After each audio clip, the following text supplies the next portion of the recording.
Isang patay at 2 sugatan sa aksidente ng motorsiklo sa Taguig. Nagulungan ng dump truck ang 20 anyos na rider. Sa pool sa CCTV ang pangyayari yan sa Barangay Buaya. Kita ang pag-overtake ng motorsiklo sa pulang truck. Kamote Riders, yan ang bansag sa mga pasaway na rider ng motorsiklo. Wala na ngang protective gear, panay pa ang singit sa trapiko, kaya madalas na aksidente.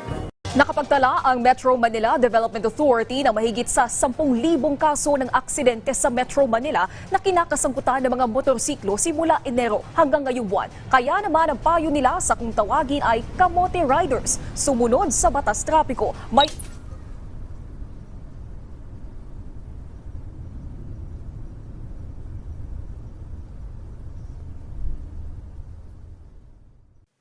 Ops, sandali lamang. Inspection muna ng safety gear. Helmet, check. Gloves, check. Shoes, check. Brake, gas, side mirror, ayos. Konting oras lang sa pag-check, pero malaking ambag yan sa kaligtasan mo, kaibigan. Mas mabuti nang pawisan ka sa kakasuri, kaysa pawisan ka sa takot sa maaring mangyari sa'yo. Ngayon, handa ka na, kaibigan!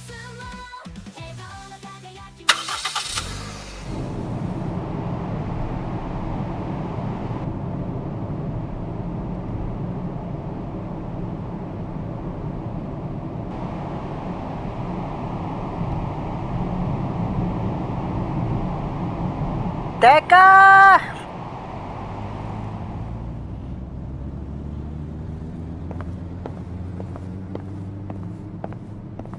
Buti na lang huminto ka.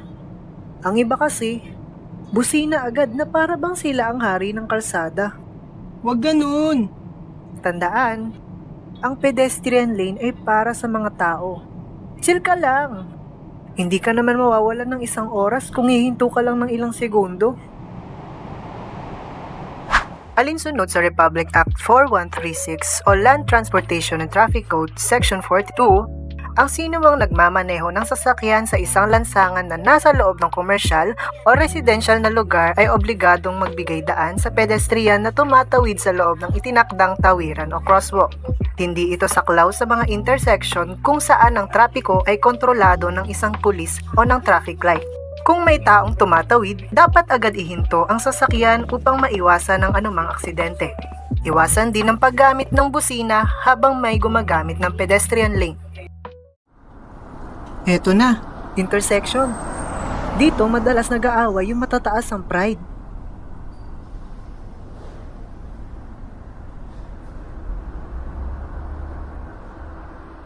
Pero tandaan, kung nasa kaliwa ka, ikaw ang magpaubaya. Ang switch na ginagamit para kontrolin ng signal lights ay karaniwang nasa kaliwang handlebar ng motor at pinipindot gamit ang kaliwang hinlalaki. Itulak ang switch sa kanan para umilaw ang right turn signal at itulak naman ito sa kaliwa para umilaw ang left turn signal. Good job! Gumamit ng signal light. Hindi manghuhula ang mga tao sa likod mo. Kaya kung liliko ka, sabihin mo, simple pero lifesaver. Ang karaniwang itinakdang bilis kapag may karatolang slowdown school zone ay 20 kilometro bawat oras lamang. Mabagal, oo, pero isipin mo palagi na hindi safety mo lang dapat. Pati na rin ang mga nasa paligid mo. Ayos ba?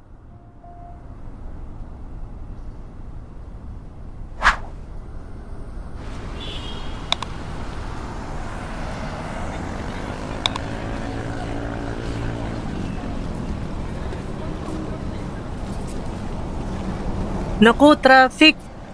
Mukhang matatagalan pa to.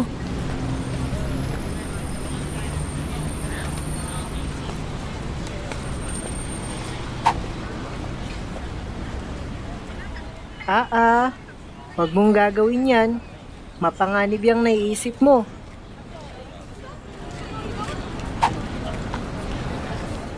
Mas lalong wag mong gagawin yan. Ang sidewalk ay para sa mga paa. Hindi para sa mga gulong. Kapag dumaan ka dyan, naku, Hindi cool, bro.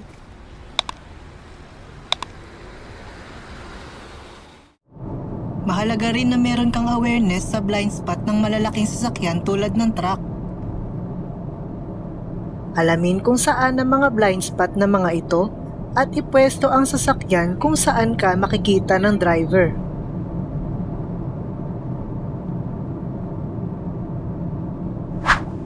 Uy, okay pa ba kayo? Iniwan ko muna saglit si Nara para ituro sa inyo ang mga signages o karatula na madalas nating makikita kapag nagmamaneho. Mahalaga na maging pamilyar tayo sa mga ito para mapanatili ang kaayusan sa trapiko. Handa na ba kayo? Ito ang ilang mga signages na kadalasang nakikita ng mga motorista sa kalsada. Regulatory signs. Ito ay mga karatula sa kalsada na nagsasabi ng mga batas at patakaran na kailangang sundin ng lahat ng driver. Kapag hindi sinunod ang mga ito, maaaring magdulot ng aksidente o multa. No loading and unloading. Ibig sabihin ay bawal magsakay o magbaba ng pasahero o anumang gamit sa isang area upang maiwasan ang traffic. No blowing of horn. Bawal bumusina sa lugar na ito, lalo na para maiwasan ang ingay at abala sa mga tao sa paligid. Stop sign. Kailangang huminto ng buo ang sasakyan bago magpatuloy, kahit walang ibang sasakyan na dumadaan. Tow away sign. Ipinapakita nito na bawal magpark sa isang area dahil maaaring itow o kunin ang sasakyan kapag iniwan. Warning signs. Ito ay mga karatula na nagbibigay babala sa mga driver tungkol sa posibleng panganib sa daan. Layunin nito na maging alerto ang mga nagmamaneho at makaiwas sa aksidente. Slippery road. Madulas ang kalsada, lalo na kapag umuulan, kaya kailangan magdahan-dahan. Road narrowing. Papaliit ang daan sa unahan, kaya kailangan mag-ingat at magbigay daan. Railroad crossing. May riles ng tren sa unahan, kaya bagalan at magmasid bago tumawid. Curve ahead. May kurbada ang daan sa unahan, kaya maghinay-hinay sa pagmamaneho. Ito naman ang mga informative signs. Ito ay mga karatula na nagbibigay ng impormasyon para matulungan ang mga driver at pasahero sa pagbiyahe. Hindi ito nagbabawal o nagbababala, kundi nagsasabi kung ano ang makikita o pupuntahan sa lugar. Parking area. Ipinapakita kung saan maaaring magpark o magparada ang mga sasakyan. Direction signs. Nagbibigay ng direksyon kung saan pupunta ang isang lugar at kung aling daan ang dapat sundan. Gas station.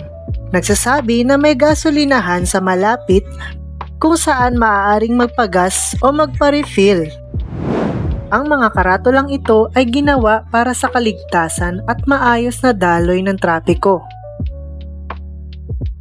Alam nyo ba kung para saan ang mga linyang nakikita natin sa kalsada? Ang mga linyang ito ay nagsisilbing gabay para sa maayos na daloy ng trapiko at para maiwasan ang aberya sa pagitan ng malalaki at maliliit na sasakyan. Pero alam nyo rin ba na ang mga linyang ito ay may iba't ibang uri at iba't ibang pahiwatig? Ang mga puting linya sa kalsada ay ginagamit kapag pare-pareho ang direksyon ng mga sasakyan. Ipinapakita nito kung ano ang pwedeng gawin at kung ano ang bawal habang nagmamaneho. Broken white line. Putol-putol na puting linya. Maaari kang magpalit ng linya at pwede ring mag-overtake kung ligtas. Single solid white line. Isang buo na puting linya. Ipinapahiwatig nito na bawal mag-overtake, pero pwede itong tawirin kung liliko o papasok sa isang lugar. Double solid white lines. Dalawang buo na puting linya. Dito, bawal mag-overtake at bawal din itong tawirin sa anumang dahilan. Ang mga puting linya na ito ay gabay para sa ligtas at maayos na daloy ng trapiko. Ito naman ang mga dilaw na guhit sa kalsada na ginagamit kapag magkakabaliktad ang direksyon ng mga sasakyan. Sinasabi nito kung kailan ligtas at kung kailan bawal mag-overtake o tumawid. Broken yellow line. Putol-putol na dilaw na linya. Pwede kang mag-overtake basta siguraduhing ligtas at walang kasalubong na sasakyan. Single solid yellow line. Isang buo na dilaw na linya. Bawal mag-overtake pero pwedeng tumawid ng maingat, tulad kapag liliko. Double solid yellow lines. Dalawang buo na dilaw na linya. Bawal mag-overtake at bawal din itong tawirin sa anumang sitwasyon. Broken and solid yellow lines. Magkahalong putol at buo na dilaw na linya. Kung broken ang linya sa side mo, pwede kang mag-overtake. Kung solid naman ang linya sa side mo, bawal mag-overtake. O ito, para mas madaling tandaan, kapag putol na linya, pwedeng daanan. Kapag buong linya, bawal daanan. Kapag dalawang buong linya, bawal talagang daanan. Ayos ba? Okay? At dyan, nagtatapos ang biyahe ni Nara. Medyo na-late siya nang dating sa school. Pero ang mahalaga, iwasan niya ang anumang aksidente. Madalas mangyari ang mga aksidente dahil kulang ang kaalaman sa tamang pagmamaneho at hindi nasusunod ang mga patakaran sa kalsada. Tandaan na hindi lang ang nagmamaneho ang nalalagay sa peligro, pati na rin ang mga taong kasabay nating gumagamit ng daan. Kaya magmaneho tayo ng responsable. Muli, ako ang inyong kaibigang si Tol. Hanggang sa muli nating pagkikita, paalam! Drive safely.